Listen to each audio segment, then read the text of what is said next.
А накануне глава республики дал пресс-конференцию в Москве в Центре «Аргументы и факты». Тема беседы с федеральными СМИ «Новая геополитика России. Новый взгляд на Якутию». Все подробности у нашего корреспондента.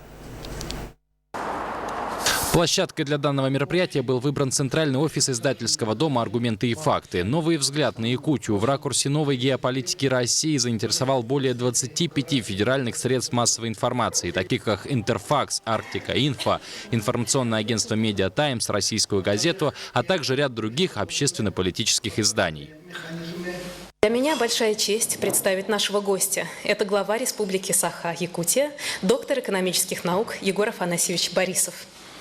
Здравствуйте. Здравствуйте. Любое общение на федеральном и региональном уровне с журналистами для нас это очень большое событие, потому что на таких общениях мы прежде всего представляем для себя, какие проблемы есть в обществе, в нашей жизни, и, соответственно, появляется определенная ответственность и органов власти, отвечая на ваши вопросы.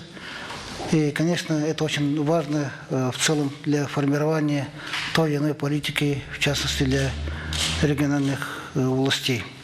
Егор Борисов дал краткую информацию о республике, в основном за период с сентября 90-го года, когда была принята декларация о государственном суверенитете Якутии. Журналисты задавали вопросы о проекте газопровода «Сила Сибири», о предстоящих играх «Дети Азии», об антиалкогольной политике, о положении дел в алмазной промышленности в кризисный период, о роли Якутии в международной политике в связи с развитием Арктики. Ну и, конечно же, об экологии региона.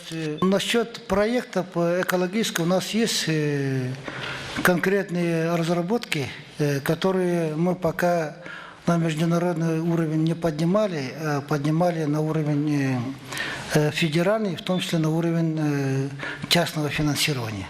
В течение часа, а именно столько продолжалась пресс-конференция, «Аргументы и факты» вели прямую трансляцию на своем интернет-портале. Поэтому в завершении глава республики поблагодарил и тех, и других. Хотел бы пожелать читателям «Аргументов и фактов» уверенности в будущее России. Сегодня, несмотря на определенные сложности, страна выйдет из этой ситуации. И, конечно, нам всем надо будет очень много работать на благо России, на благо себя. Павел Танин, Наталья Сазонова, Михаил Кулаков, НБК Саха, Москва.